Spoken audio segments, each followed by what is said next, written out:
What's up, everybody, and thank you for listening to Mastering the Mindset. My name is Dariusdotch, and I'm an actor, hip-hop artist, and fitness and life coach. And I'm here to personally help you train and improve your mindset so that you can, 1, become the best version of yourself mentally, and 2, gain focus and motivation to be able to take action and achieve the success in life that you want and deserve. Before we get started, please like and subscribe to my channel, and at the end of this episode, if you liked it, please share it with a friend or loved one or someone who would benefit from hearing this message. I'm so glad you're here, and I'm ready to go on this journey with you, and that journey begins now.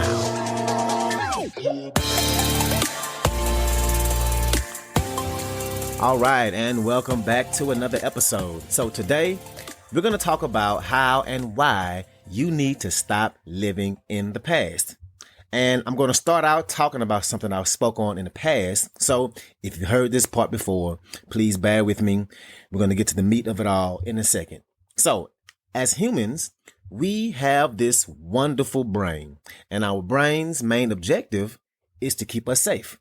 Going back all the way to tribal times when we all lived in tribes and didn't develop language yet, we relied on the past to keep us safe. We relied on the things that happened to us or what we saw happen to others, keep us safe. So let's say there was this body of water that we got water from, and one day a big alligator attacked somebody. Well, the tribe would definitely remember that and won't go back to that place for water because they knew it was dangerous. Or if there was a certain type of berry that was poisonous and it killed people, well, they would remember that and no longer eat from that kind of bush. And the same thing would apply for just about anything in life back then. Where to go during certain times of the year for hunting, for weather, you name it. And we relied heavily on our memory. And fast forward thousands and thousands and thousands of years ahead, and our brain still has this mechanism ingrained in us. And what our brain does is it takes these past moments of danger or pain or trouble of some kind, and it projects it into the future, and it makes us afraid of things that haven't even happened yet. And we tend to not do things, whatever that may be. And lots of people do this. They take past pains and they broadcast them into the future and imagine what that future could be. And they think this helps them. And sometimes it does, but in a lot of ways, it actually hurts us. For example, have you ever had your heart broken? I'm sure most of us have, probably all of us. But do you know this person? Maybe it was you. Maybe it is you right now. That person who had a heartbreak and it was bad. And of course, they don't ever want to go through that again. And what do? They let the fear of that heartbreak keep them out of potential relationships. They look for all the reasons and ways and the possibilities of how this new person that came into their life could break their heart. And they don't want that. So they do things that basically sabotage any chances at finding that person for them. They say no to things. They turn people down. They hold back their feelings. They don't show that they like that person as much as they really do. And whatever else they may be doing to protect themselves from being hurt again. And yes, you definitely should protect yourself. I'm not saying to just be jumping in and out of relationships all willy-nilly. But by doing all those things, you're potentially missing out on the one for you. You could potentially be pushing that real love away and out the door. Or you could just be missing it by not being available for it. And this same thing happens with people's businesses too. They have past failures in the business and have a different one now, and they project failures of their other business on this one, and they end up limiting what this new one can do out of fear. Focusing on the past is a form of protection. And it makes sense. It makes sense, right? It definitely makes sense.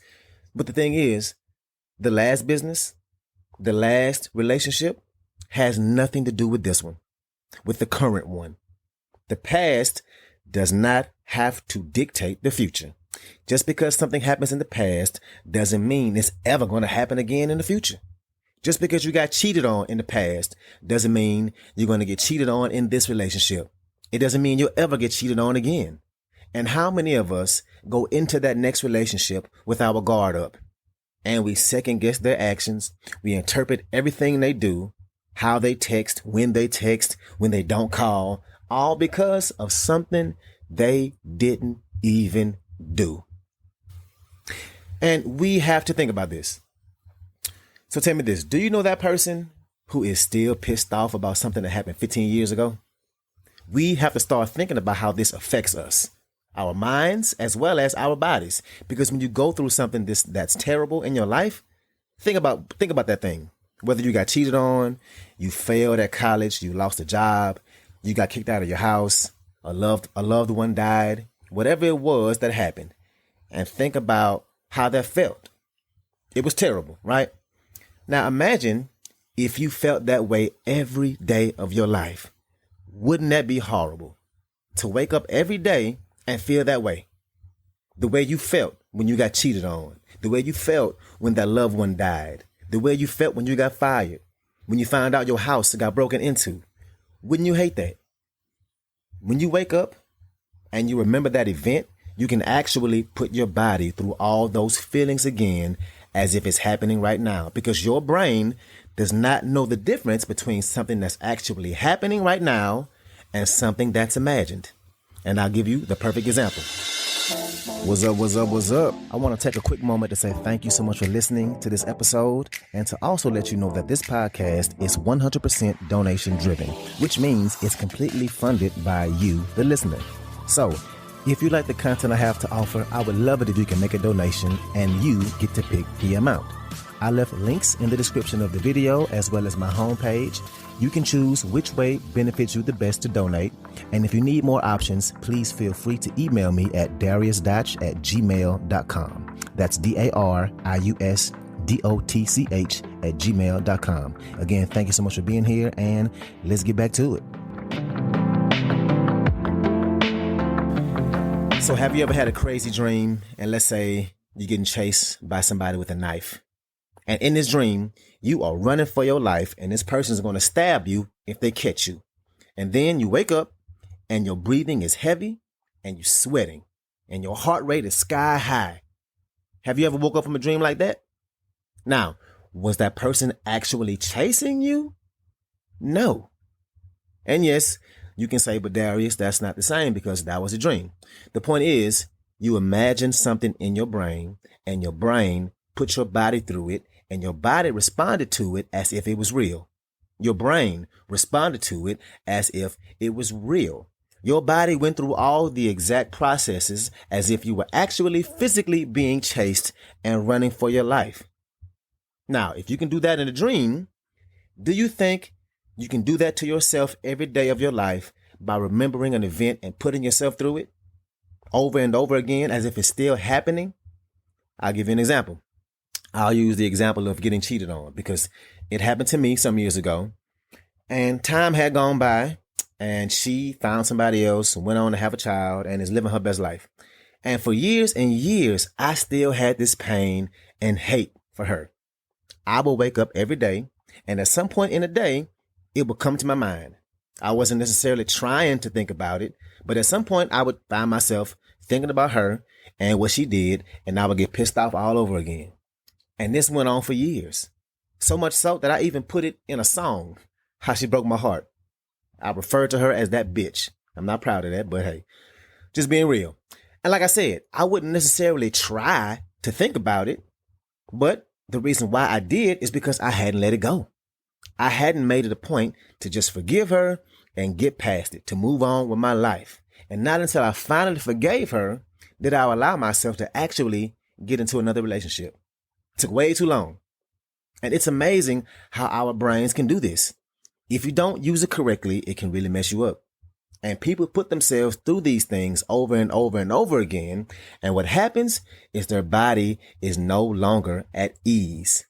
They go through stress and fear and anxiety all day long, every damn day. And when your body isn't at ease, you're at a dis-ease. You can cause disease. And that's why a lot of people get sick. They stress themselves and put so much anxiety on themselves that they get sick. And you better believe that's a real thing. So you can't let your past steal away from whatever great things you have in your future. So I have a question. Now that we talked about your past, now that we talked about how your past can kick you in the face every day and how you can wake up every day and feel those same feelings you felt, how you can remember all the bad shit and let it hold you back and let it keep you right where you are because you don't want to feel that again. If you can do that all the time with your past, do you think you can do that with your future? Do you think you can look at where you are right now and think about all the things you know you want to accomplish, the things you really want in life, the things you're working on now, and how it's going to look when you finish it, when you complete it, and when you have that success? Do you think you can take those future moments that will come if you keep on keeping on and doing the damn thing? Do you think you can take those future moments and feel gratitude for them in the present moment? Yes. Yes, the hell you can. If you can be pissed off about a past event, something that happened years ago, and be pissed for years down the road, you better believe that you can get excited for what's going to come in the future when you do those great things. Now, which one would you rather be? Would you rather be grateful or pissed off? Excited or scared? Would you rather feel hurt or would you rather feel happiness? You can literally put yourself into those feelings, whatever they may be. It could be 7 years down the road, and you can feel the gratitude inside your body right now. How proud you would feel. How you would feel to give your mama those keys to that new car, to give your family that first class trip. What would that feel like? And it's also important to get very clear on what it is you want. Being successful isn't clear. Be more specific. Making a lot of money isn't clear. The more clear you are, the more likely you'll be able to see it. And the more likely you're able to see it, the more likely you'll be able to trick your brain into feeling like it's actually happening. Can you live each day in as many moments as possible, because we know we're going to mess up, but can you live each day with as much gratitude as possible for the things that you will accomplish in the future? Because we see what the opposite is about. We know what that does to us. We've done that for way too damn long. Have it in your mind. Get excited about it. Be excited for the future. Not afraid of your past happening again. Wake up and, as much as possible, think as if all those things you want to accomplish are going to happen and how good it feels. That's what's going to help you get there. Not the fear, not the past. So that's what I got for you today. If you like this episode, please share it with somebody that can benefit from this, somebody who is a friend or a family member, somebody who has goals and is trying to improve their lives. So thank you again, and let's get it in.